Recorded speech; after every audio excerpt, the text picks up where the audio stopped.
Castelo de Lira Neto.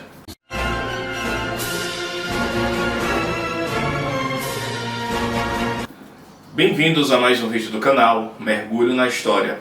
Eu sou o Figueiredo e no vídeo de hoje vou falar sobre essa biografia do autor Lira Neto. E é importante que eu já de cara fale para vocês que se inscrevam aqui no canal Mergulho na História para acompanhar semanalmente vídeos novos falando sobre assuntos relacionados à história, com destaque, para assuntos relacionados à história do Brasil, tá bom? Pessoal, antes de mais nada, antes de eu falar sobre essa biografia aqui do Castelo Branco, cearense, General Castelo Branco, é importante que eu já faça uma observação aqui logo de partida. Primeiramente, falar que esse vídeo ele não tem o condão, não tem o objetivo de fazer nenhum tipo de apologia a rupturas institucionais ou glorificar cenários dessa natureza, tá bom? Eu vou falar um pouquinho sobre o personagem, quem foi um pouquinho de Castelo Branco, sobre o autor, tá? E recomendar fortemente a leitura desse livro para aqueles que gostam de entender quem foram os personagens importantes da história política brasileira, tá bom? Pessoal, primeiramente sobre o autor do livro, Lira Neto.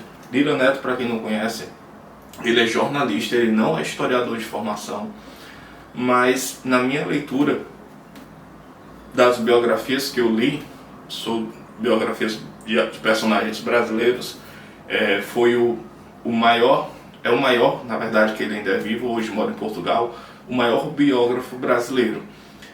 As biografias dele são muito bem feitas, muito bem construídas. Eu acredito que pela questão da sua formação enquanto jornalista, isso se torna muito presente. Ele é o autor do livro, da principal trilogia de Getúlio Vargas, que são divididos em 3 volumes. Tá? Ele também escreveu uma biografia sobre a história do samba, escreveu uma biografia do padre Cícero, exatamente, do católico, do padre católico, que foi um personagem muito importante da política cearense, e falar um pouquinho. Então, assim, as suas biografias elas são muito bem construídas, e eu atribuo isso por uma perspectiva de que ele meio que apresenta os inícios dos capítulos do livro como se estivesse construindo uma apresentação de teatro. E eu já tinha meio que essa impressão, e eu acabei vendo uma entrevista do Lira Neto no programa Roda Viva da TV Cultura, onde ele menciona exatamente essa estratégia dele de construir os capítulos exatamente dessa forma, como eu já suspeitava. E isso torna muito prazerosa, porque meio que ele coloca o leitor do livro naquela cena. Existe meio que uma construção teatral, que aí parece que você está realmente vendo ali o cenário que é desenhado no livro. Parece que você está lá. E é muito interessante isso. Lira Neto, nesse livro aqui, pessoal, que é da Companhia das Letras, certo? É da Companhia das Letras. O livro tem 460 páginas. Vocês podem ver aqui que é um livro espesso, eu considero um livro espesso. As páginas aqui são um tanto quanto amareladas, vocês podem ver, assim, o que eu acho interessante, porque facilita a leitura. Aquelas páginas muito esbranquiçadas acabam dificultando a leitura, principalmente para quem tem algum tipo de restrição, com problemas relacionados à claridade, tá bom? Pessoal, Castelo Branco, certo? É muito interessante que ele faz uma construção do Castelo Branco, que no caso Humberto de Alencar Castelo Branco, que é o seu nome completo, que nasceu no Ceará, especificamente no hoje conhecido bairro da Messejana. E Castelo Branco, ele traz a vida de Castelo Branco muito antes dele assumir como líder político brasileiro. E aqui eu coloco líder porque, assim, apesar dele ser militar do Exército, o fato dele ter sido o primeiro presidente do chamado regime militar, foram 5 presidentes ao todo, e ele foi o primeiro. E aí dentro desse cenário, a partir de março de 64, certo? Ele nasceu em setembro de 1897, certo? E faleceu aos 69 anos em julho de 1967, certo? E assim, sobre a sua formação, esse livro aqui, pessoal, ele traz um pouco da vida do Castelo Branco desde sua idade mais tenra, desde muito jovem, certo? E aí, a partir daí, ele descreve um pouco da sua relação com seus pais, certo? A forma como ele chega para exercer a vida castrense, a vida militar. E aí, assim, dentro daquele cenário é interessante a gente pontuar que ser integrante das Forças Armadas Brasileiras, não que hoje não seja, mas não tinha uma certa variedade de profissões como nós temos atualmente. Apesar de advogado ser uma das primeiras profissões brasileiras, mas não era como os tempos atuais, onde existe uma enorme gama de possibilidades, certo? Então o que acontece? Dentro daquele cenário era muito comum ainda, só tinham dois caminhos para jovens oriundos de determinadas famílias com um pouco mais de oportunidades. Era exercer a função eclesiástica, ou seja, ser padre ou algo do tipo, ou exercer alguma função militar, certo? Era algo que realmente dava muito prestígio durante a sociedade naquele momento, né? E aí, a partir daí, é interessante colocar aqui, fala um pouco desse processo, como foi desde a sua formação nas academias militares. Isso é interessante, é muito bom entender um pouquinho a dinâmica de Castelo Branco entre os seus pares ainda na academia militar. Então algumas rusgas que Castelo, e de uma forma geral os ocupantes, os militares daquele cenário de 64 a 85, eles têm entre si determinadas rusgas, determinadas animosidades que até ditam determinadas decisões de caráter político. Então algumas dessas rusgas que vão ser muito conhecidas na história brasileira são nascidas ainda desse período das academias militares, onde ambos ainda cadetes dividiam o espaço na sala de aula com colegas, né? E aí a partir daí são inimigos. Então assim, existem várias desavenças entre Castelo e outros militares, né? E várias desavenças que são perpetuadas durante toda a carreira desses militares. E aí o que acontece? É interessante a gente perceber também aspectos da vida pessoal de Castelo Branco. E aqui ele traz exatamente desde a sua formação, o tanto de bullying que ele sofreu, exatamente bullying, porque pela sua complexão física ele era um homem muito baixo e tinha uma questão de problemas na sua espinha que o tornava um pouco corcundo, né? E sua cabeça realmente de grandes proporções, né?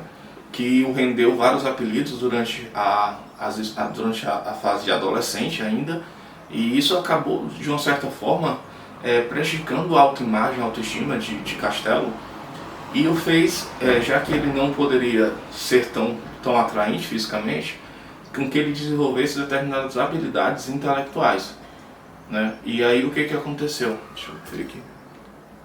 Pronto. E aí o que aconteceu? Dentro desse cenário, ele era um jovem que lia muito, que tinha um desenvolvimento intelectual bastante considerável. Então o que aconteceu?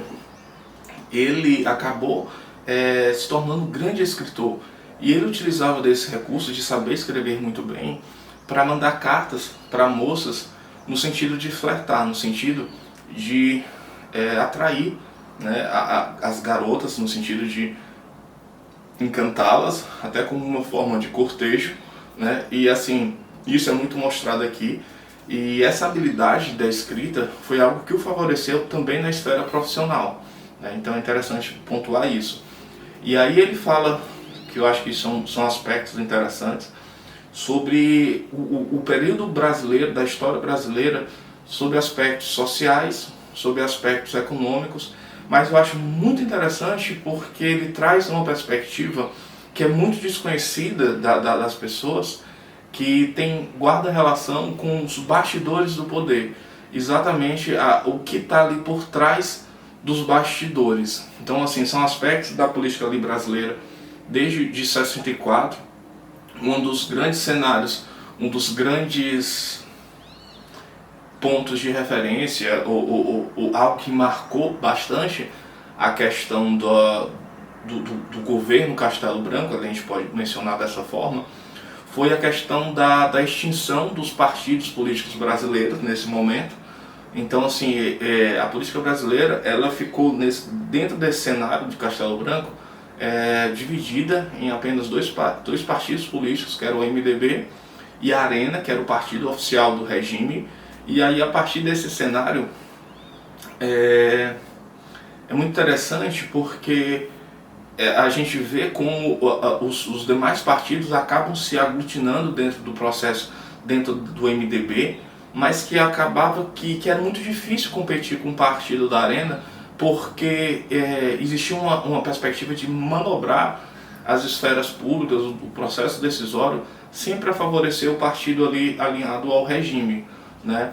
E é interessante assim porque, apesar do período ser marcado indubitavelmente por atos de força, né, a gente tem uma perspectiva que, segundo aqui o leitor, existe uma perspectiva de interesse público muito forte na figura de Castelo Branco. E aí o que acontece? A gente tem uma perspectiva de um senso de responsabilidade muito aflorado com os destinos do país. E aí a gente pode até questionar, e é perfeitamente normal, se a sua visão de mundo era mais acertada ou algo que o valha. É perfeitamente cabível isso.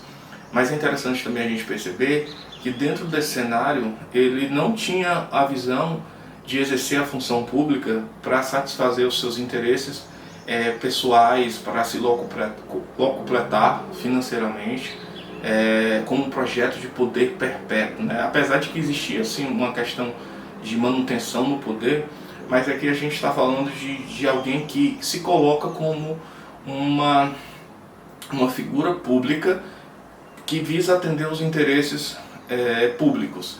E isso é muito marcado, pelo que eu li aqui na biografia do Lira Neto, é muito marcado, muito sublinhado essa perspectiva de exercício do interesse público e a busca pelo mesmo, de forma muito ferrenha, né? E aí o que acontece, um detalhe que ele fala todas as características do governo Castelo Branco, conforme eu já disse, até o momento que ele colide, o avião que ele estava no estado do Ceará, Castelo Branco, para quem não sabe, ele tinha um forte laço de amizade com a famosa escritora cearense Raquel de Queiroz. E quando ele estava aqui no Ceará visitando, ele já não era mais presidente, isso é um detalhe interessante, já era Costa e Silva, não era mais Castelo Branco, que é algo que eu também tinha até uma dúvida nesse corte cronológico. E aí, assim, ele veio visitar Raquel de Queiroz numa cidade, na sua fazenda particular da Raquel, escritora cearense, que chamava Não Me Deixes, o nome dessa fazenda. E aí ele foi visitar Raquel de Queiroz e durante o percurso ele vinha para Fortaleza e durante o que é trazido dessa forma é que Castelo Branco ele determinou que o seu piloto desviasse da rota e fosse passar por cima da Lagoa da Messejana, porque ele queria ver aquela lagoa que se fez muito presente na sua infância. E aí dentro desse cenário, durante esse momento, esse cenário que o avião passou ali em frente à lagoa, não era de conhecimento, mas existiam aviões militares da Força Aérea Brasileira que colidiram no pequeno avião que carregava Castelo Branco. E aí Castelo Branco, o avião, acaba colidindo, perdendo a sustentação, né, porque ele tem aquela peça na parte traseira do avião, que é um estabilizador vertical, salvo engano, que acabou quebrando, e o piloto do avião que conduzia Castelo Branco acabou perdendo sustentação, caiu exatamente no prédio que hoje abriga a Chesf, na Avenida Perimetral, uma avenida muito conhecida na cidade de Fortaleza. E isso gerou um clamor, um racha dentro dos militares ali naquele momento, porque Castelo era uma liderança indubitável. Então, assim, tanto pelo seu intelecto como seu posicionamento, né? Seu posicionamento sempre a perseguir o interesse público, né? Então, assim, é um livro muito bacana, fala sobre a sua relação com sua esposa também, muito os detalhes, as correspondências que eles mandavam.